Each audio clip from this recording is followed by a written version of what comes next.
We were asked to get the people who didn't like Halo, didn't care about Halo, or didn't know about Halo to buy Halo 3, a futuristic humans versus aliens science fiction video game. So we changed the question from how do you market a video game to how do you honor a hero.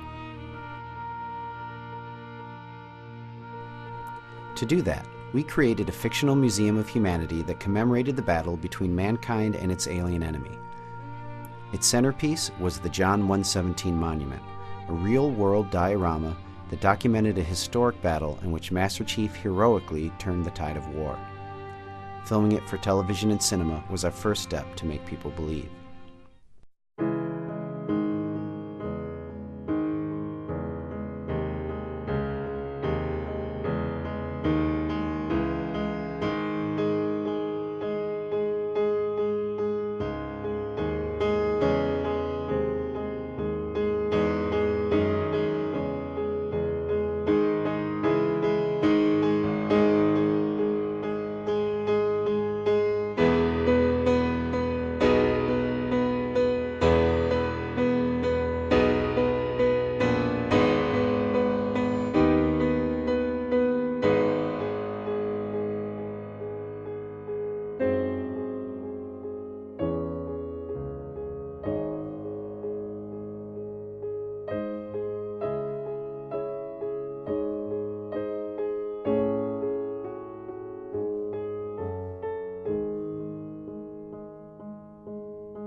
Next, online, we provided an interactive fly-through of the entire John 117 Monument, putting visitors right in the middle of the fight.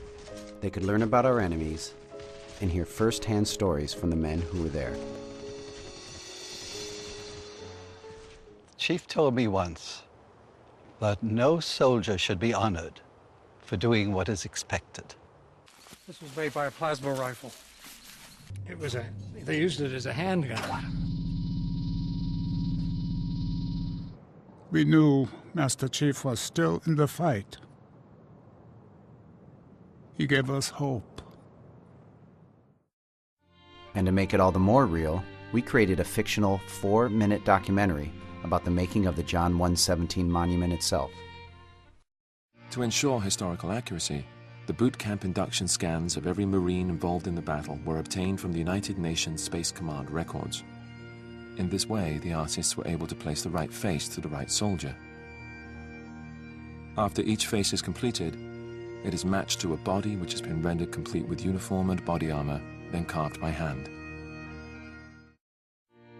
Now people were starting to see Halo as a story with real emotion, and Master Chief as a hero who personified courage, duty, and sacrifice.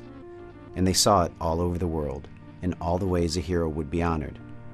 In a fictional war photography exhibit that you could visit online and in person, in street murals and on buildings, outside on commemorative plaques, on their mail, and in person at the world tour of the diorama. The blogs and forums lit up with talk about Halo 3, and not just from Halo fans. Each new release of a veteran's testimonial was eagerly anticipated. Online views of the TV spot and the web films reached over 40 million. And as the idea took hold, people began to find ways of honoring Master Chief the hero in their own ways. Pre-orders soared and became the fastest pre-selling game in history. And on its first day, Halo 3's $170 million day beat records set by Hollywood champs Spider-Man 3 and novel Harry Potter and the Deathly Hallows, moving Halo 3 from being the biggest launch in video game history to being the biggest launch in all of entertainment history. Halo 3 had become more than a game, it had become a worldwide cultural phenomenon. All people needed to do was believe.